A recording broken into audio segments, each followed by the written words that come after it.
अस्सलाम वालेकुम नाज़रीन। अच्छा गल ये है कि फैसलाबाद दे विचों कोई सवेरे सवेरे हर रोज़ ही कोई अच्छी खबर नहीं आती। हुण भी जनाब फैसलाबाद का इलाका समुंदरी रोड हैगा उत्थे क्योंकि कॉलेज ने उन्होंने कॉलेज रोड भी उत्थे ही आ ते पंजाब हुकूमत मतलब सीधा होण ही दिंदे होण ही ना दिंदे सानू असीं मतलब माड़ा चंगा कोई सीधे होण लगी तां कोई ना मतलब आके पंगा पाई रखदे आ। चंगा भला मुल्क चलदा पिया सीगा सारा कुछ हुंदा पिया सीगा हुण इक नवां कट्टा खोल दित्ता जी पंजाब हुकूमत ने। उस्ताद ते जिहड़े तलबा ने वो एहतजाज ते उतर आए आ। अज सारे फैसलाबाद के मुख्तलिफ इलाकों के उस्ताद जिहड़े अपना एहतजाज करते पे आ तलबा अपना एहतजाज करते पे आ। लेकिन इस एहतजाज का काम उस टाइम खराब हो गया जदों साढ़े फैसलाबाद के इलाके जड़ा वाले दे विच इंटरनैशनल मीडिया जिहड़ा वा उन्होंने CPO साहब DC साहब ते मतवक्के भी है कि साढ़े वजीर आला पंजाब निगरान साहब तशरीफ लियान ते इंटरनैशनल मीडिया नूं आके दसन कि असीं बहुत पुरअमन आ जी साढ़े दे विच ते असीं जनाब कदी चिड़ी नूं वट्टा भी नहीं मारिया असीं एडे पुरअमन लोग हाँ। ते समुंदरी रोड के उपर जनाब नियाणिਆਂ ने वट्टे मार मार के पुलिस जख्मी कर दी है तो पुलिस वालिਆਂ ने हवाई फायरिंग कर करके नियाणे ते उस्तादां नूं चक के सुट्टिया वा गड्डियां दे विच। हुण SP साहब मौके ते गए SP साहब नूं भी एक वट्टा वजा उही वट्टा जिहड़ा असीं जड़ा वाले दस्सण डे कि असीं चिड़ी नूं नहीं मारिया वो असीं अपने SP साहब नूं मरा लिया। तो तुसीं फुटेज दे विच देखोगे कि एक थाणेदार साहब दा सिर भी कोई 54 जगह तो पाड़ गया वा।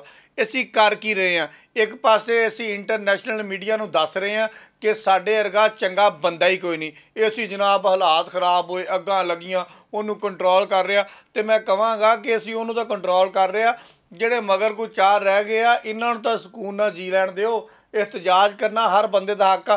गल खराब कितों हुई है उत्थे एक सियासी जमात के बैनर लगे हुए आ सियासी जमात दीयां फ्लैक्सां लगी हुई अजकल क्योंकि मियाँ साहब आने वाले ने उन्होंने 21 अक्तूबर को तशरीफ लैन तो शहर के हर कोने हर गली के फ्लैक्सां लगियां बिल्कुल लगनियां चाहिए हर बंदे का यह भी हक हैगा।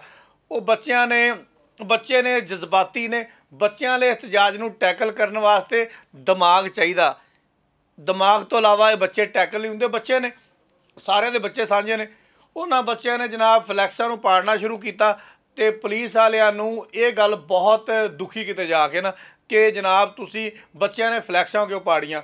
उन्होंने बच्चों को रोकने की कोशिश की बच्चों ने अगों पथराव कर दिता जिहड़ा कि बच्चों ने भी नहीं करना चाहिए सीगा ते पुलिस वालियां भी इस गल का एहसास करना चाहिए सीगा कि छोटे छोटे बच्चे ने इन्होंने असीं फ्लैक्सां पाड़न तो क्यों रोकण डे। फ्लैक्सां पाड़ के अगर नियाणिਆਂ का गमो गुस्सा हौला हुंदा वा तो मेरा ख्याल है कर लैण देना चाहिए सीगा इहदे च हरज कोई नहीं सीगा बजाए कि असीं एक वड्डा नुकसान करा लिया अपने जिहड़े अफसर जिहड़े सी वो जख्मी असीं करवा ले बच्चों फड़ के पाबंदे सलासल करवाता जिहड़ा कि काम नहीं होना चाहिए। हुण इंटरनैशनल मीडिया नूं असीं रोकांगे नहीं वो किद्दां रुकणगे असीं पिट के दसांगे कि भाई तुसीं वो पुरअमन इलाका दसी जाण डे हो कि जड़ा वाला पुरअमन हो गया तो साडा शहर फैसलाबाद जिहड़ा वा उहनूं तां अग लगी पई आ उहदे ते हर गली हर कोने दे विच एहतजाज हो रहा वा। हुण मैं तुहानूं दसदा कि पंजाब हुकूमत ने कट्टा किहड़ा खोलिया वा खोलिया यह है कि जिहड़े उस्ताज़ा ने इन्हां नूं पेंशन नहीं मिलेगी ये जिते हैगे आ ये इत्थे ही रहणगे इन्हां नूं तरक्की नहीं मिलेगी। हर 2 4 5 अंग्रेजी के लफज आ मैं देसी आदमी हाँ मेरे को काम होना नहीं हैगा ठीक है। तो पेंशन रूल के भी तब्दीली कर दी है तो तलीमी अदारियां नूं निजकारी करन लगे आ खवातीन उस्ताज़ा बच्चों की वड्डी तादाद जिहड़ी आ वो पंजाब हुकूमत के खिलाफ नारेबाजी करती पई है।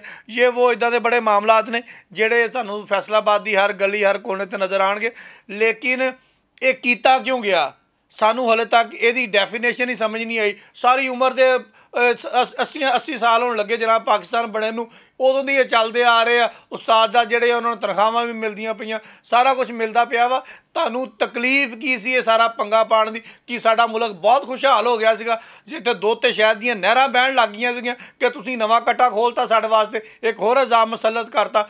हुण कारखाना बाज़ार चले जाओ सरगोदा रोड चले जाओ जड़ा रोड चले जाओ समुंदरी रोड चले जाओ सत्याना रोड चले जाओ जेड़े मर्जी रोड पर चढ़ जाओ हर जगह ते वो बीबियां भैणां साडियां जिहड़ियां वा अस्तानियां वा वो एहतजाज करन दियां बंदे लहदा एहतजाज करन दे। हुण न्याणे जिहड़े वो भी एहतजाज करन लग गए आ कि साडे स्कूलां नूं तुसीं क्यों NGOs दे हवाले करना जी प्राइवेट जिहड़े लोग ने ਉਹ ਆ ਕੇ ਸਾਡੇ 'ਤੇ ਕਿਉਂ ਮੁਸੱਲਤ ਕਰਨੇ ਆ? ਇੱਕ 80 ਸਾਲਾਂ ਤੋਂ ਸਾਰਾ ਸਿਲਸਿਲਾ ਚੱਲਦਾ ਪਿਆ, ਇਹਨੂੰ ਚੱਲੀ ਜਾਣ ਦਿਓ। ਤੇ ਜਨਾਬ ਮੈਂ ਹਕੂਮਤ ਵਕਤ ਕੋ ਗੁਜ਼ਾਰਿਸ਼ ਕਰਾਂਗਾ ਕਿ ਇਹ ਪੁਲਿਸ ਵੀ ਸਾਡੀ ਆਪਣੀ ਆ, ਇਹ ਬੱਚੇ ਵੀ ਸਾਡੇ ਆਪਣੇ ਆ, ਇਹ ਉਸਤਾਦ ਦਾ ਵੀ ਸਾਡੇ ਆਪਣੇ ਆ, ਤੇ ਇਹ ਸਿਆਸੀ ਜਮਾਤਾਂ ਵੀ ਸਾਡੀਆਂ ਆਪਣੀਆਂ ਵਾ। ਤੇ ਇਹਦੇ ਉੱਤੇ ਸੰਜੀਦਗੀ ਨਾਲ ਗੌਰ ਕਰੋ ਕਿ ਇਸ ਮਸਲੇ ਦਾ ਕੋਈ ਹੱਲ ਨਿਕਲ ਆਵੇ।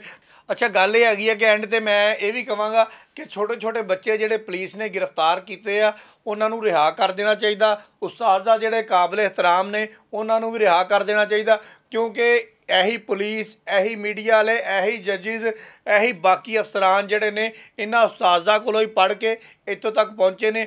ਅਗਰ ਅੱਜ ਅਸੀਂ ਆਪਣੇ ਉਸਤਾਜ਼ਾਂ ਦੀ ਤਜ਼ਲੀਲ ਕਰਾਂਗੇ, ਕੱਲ੍ਹ ਨੂੰ ਸਾਡੀ ਵੀ ਕੋਈ ਇੱਜ਼ਤ ਨਹੀਂ ਕਰੇਗਾ। ਪੁਲਿਸ ਵਾਲਿਆਂ ਨੇ ਬੱਚਿਆਂ ਨੂੰ ਡੰਡੇ ਮਾਰੇ, ਬੱਚਿਆਂ ਉੱਤੇ ਹਵਾਈ ਫਾਇਰਿੰਗ ਕੀਤੀ, ਬੱਚਿਆਂ ਨੇ ਜਵਾਬੀ ਵਾਰ ਕੀਤਾ, ਪਥਰਾਓ ਕੀਤਾ, ਜਿਹੜੇ ਕਿ ਦੋਨੇ ਹੀ ਐਕਟ ਗਲਤ ਨੇ। ਲਿਹਾਜ਼ਾ ਸਾਡੀ ਹਕੂਮਤ ਪਾਕਿਸਤਾਨ ਤੇ CPO ਫੈਸਲਾਬਾਦ ਸਾਹਿਬ ਨਵੇਂ ਆਏ ਨੇ। ਖੈਰ ਹੁਣ ਤਾਂ ਇੰਟਰਨੈਸ਼ਨਲ ਮੀਡੀਆ ਨੂੰ ਕੋਈ ਬਰੀਫਿੰਗ ਦੇ ਰਹੇ ਨੇ ਅੰਗਰੇਜ਼ੀ ਦੇ ਵਿੱਚ, ਮੈਂ ਉਹ ਸੁਣੀ ਹੈ, ਮੈਨੂੰ ਉਹਦੀ ਸਮਝ ਤਾਂ ਨਹੀਂ ਆਈ, ਲੇਕਿਨ ਫਿਰ ਵੀ ਅਸੀਂ ਉਹਨਾਂ ਅੱਗੇ ਰਿਕੁਐਸਟ ਕਰਾਂਗੇ ਕਿ ਉਹਨਾਂ ਬੱਚਿਆਂ ਨੂੰ ਵੀ ਰਿਹਾ ਕਰ ਦੇਣਾ ਚਾਹੀਦਾ, ਤੇ ਇਹ ਜਿਹੜੇ ਪੁਲਿਸ ਵਾਲੇ ਨੇ ਇਹਨਾਂ ਨੂੰ ਵੀ ਫੌਰੀ ਤੌਰ 'ਤੇ ਕੋਈ ਤਿੱਬੀ ਇਮਦਾਦ ਦੇਣੀ ਚਾਹੀਦੀ ਹੈ। ਬਹੁਤ ਸ਼ੁਕਰੀਆ।